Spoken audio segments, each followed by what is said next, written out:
Hi అందరికీ welcome back to my channel. ఈ వీడియోలో అమ్మ చేసే మామిడికాయ పచ్చడి ఏ విధంగా పట్టిద్దో చూసేయండి. చాలా లేట్ అయితే అయ్యింది, ఎందుకంటే వర్షాలు కూడా పడుతుంది. మామిడికాయ పచ్చడి ఎప్పుడైనా వర్షాలకు ముందు పట్టుకోవాలని అంటారు.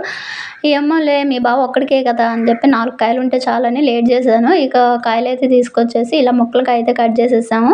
అమ్మే కట్ చేసిందే, నా వల్ల అయితే కాదనమాట. ఇక సరుకులన్నీ కూడా ఇన్స్టెంట్గా కొనుక్కొచ్చేసినాయి, ఇంట్లో ఏం పట్టించినవి అయితే ఏం కాదు.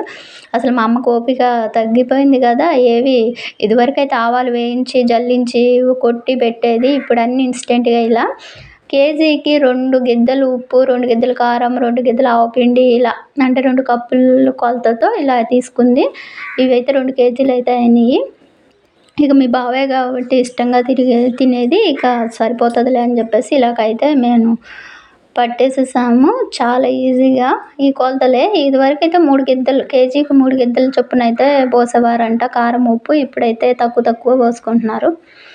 చాలా బాగుంది, చూసారు కదా మన